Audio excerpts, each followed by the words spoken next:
যে অতি সম্প্রতি 10 তারিখ কেন্দ্রীয় সরকারের স্বরাষ্ট্রমন্ত্রী সিএএ নাগরিকত্ব সংশোধনী আইন দেশে চালু করার জন্য ঘোষণা দিয়েছেন এবং এই ঘোষণায় তিনি বলে দিয়েছেন যে এই ঘোষণার পর থেকেই সিএএ আইন গোটা দেশে লাগু হয়ে গেল। এই আইনে যারা নাগরিকত্ব নিতে চান আমাদের দেশে, ইতিপূর্বে যাদের নাগরিকত্ব অর্জন করা হয়নি, তাদেরকে অনলাইন পোর্টালের মাধ্যমে অ্যাপ্লিকেশান করতে হবে। তারপর কেন্দ্রীয় সরকার সমস্ত তথ্যাদি বিবেচনা করে তাকে নাগরিকত্ব দেওয়ার জন্য চিন্তাভাবনা করবে। তো এই ঘোষণা পরই গোটা দেশ জুড়ে একটা বিরাট প্রতিক্রিয়া শুরু হয়ে যায়। প্রতিক্রিয়া রয়েছে আমাদেরও। কারণ কি, এই যে নাগরিকত্ব সংশোধনী আইন নিয়ে গত 4 বছর আগে 2019-এ গোটা দেশ জুড়ে এটার প্রতিক্রিয়ায় প্রায় শতাধিক লোক মারা পড়েছে। কারণ এই নাগরিকত্ব সংশোধনী আইনে যেভাবে নাগরিকত্ব দেওয়ার জন্য কেন্দ্রীয় সরকার নতুন করে প্রস্তাবনা রেখেছে, আইন তৈরি করেছে, আমরা দেখলাম এই যে সেদিনের যে ঘোষণাতে তারা বলল শুধুমাত্র তারা 5 বছর ধরে ভারতবর্ষে থাকছেন, এইটারই তাদের প্রমাণপত্র দাখিল করতে হবে। অথচ আমরা জানি যে ভারতবর্ষের যে নাগরিকত্ব আইন 1955 সালে যেটা ছিল, সেখানে পরিষ্কার বলা আছে জন্মসূত্রে, বৈবাহিক সূত্রে, উত্তরাধিকারী সূত্রে অথবা অন্তত 5 বছর ধরে যদি কোনো মানুষ ভারতবর্ষের যে কোনো প্রভিন্সে একটানা বসবাস করে তাকে নাগরিকত্ব দেওয়া হবে। তাইলে আর নূতনত্ব কী থাকছে? তারা যে বলছে যে 5 বছরের ডকুমেন্টস দিতে পারলেই হবে। আমরা জানি বিষয়টা তা না। এরা খোলাসা করে কিচ্ছু বলছে না।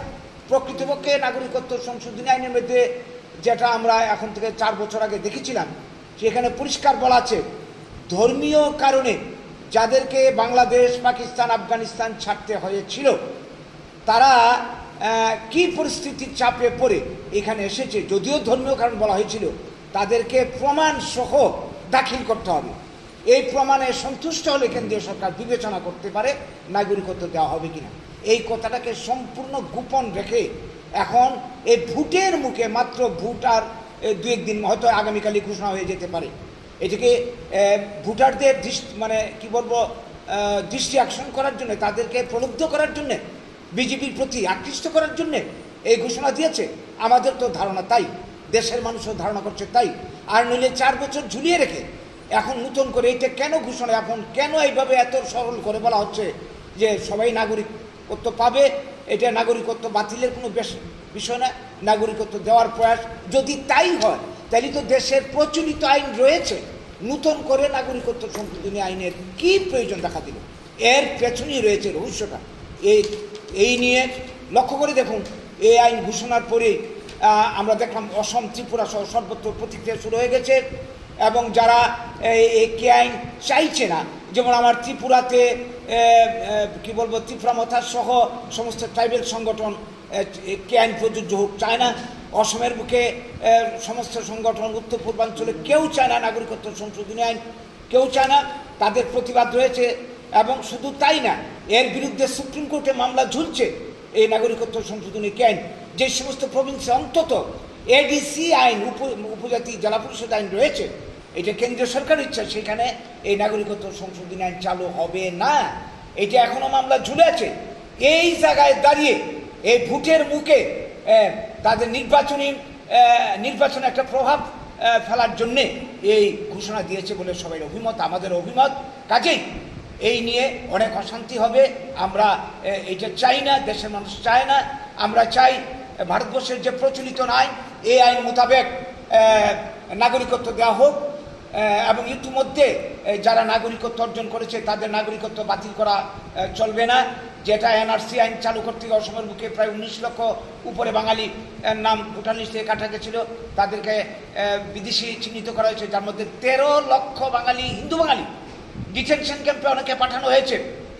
এই প্রক্রিয়া বন্ধ করা হোক, করে দেশের প্রচলিত আইন অনুযায়ী সবাইকে নাগরিকত্ব দিতে হবে। এখানে ধর্ম বর্ণের কোনো প্রশ্ন নেই। দেশভাগজনিত কারণে যারাই এই দেশে আসতে হয়েছে, পিতৃপুরুষে বিটিময় স্বার্থে হয়েছে তাদের সবাইকে নাগরিকত্ব দিতে হবে। আর নইলে এটা ভারতের সংবিধানের পরিপন্থী, ধর্মনিরপেক্ষতার পরিপন্থী, জাতীয় প্রতিশ্রুতি ভঙ্গের শামিল। আমরা কোনোটাই মানি না। আমরা চাই প্রচলিত আইনে নাগরিকত্ব দেওয়া হোক এবং ভারতের জাতীয় প্রতিশ্রুতি দেশভাগের সময় যেটা দেওয়া হয়েছিল এটার বাস্তবায়ন হোক এবং সাংবিধানিক যে অধিকার ভারতবর্ষের বুকে বাঙালি সহ সবাই প্রতিষ্ঠা করা হোক। আর নইলে কিন্তু এই নিয়ে দেশ জুড়ে যে আন্দোলন চলছে আমরাও প্রতিবাদ করছি এবং আগামী দিনে আমাদের স্বার্থ, আমাদের নাগরিকত্ব রক্ষার জন্য আমরা যে কোনো আন্দোলনে যেতে আমরা বাধ্য হব। এই কথাগুলি আজকে আপনাদের মাধ্যমে কেন্দ্রীয় সরকার সংশ্লিষ্ট সবার কাছে সবাই গুছলে আনতে চাইছি এবং সবাইকে সজাগ করতে চাইছি যে আপনারা এই নাগরিকত্ব সংশোধনী আইনের মানে ট্র্যাপে, ষড়যন্ত্রে কেউ পাওয়া দেবেন না। আমরা এই দেশের নাগরিক, অবিভক্ত ভারতের নাগরিক।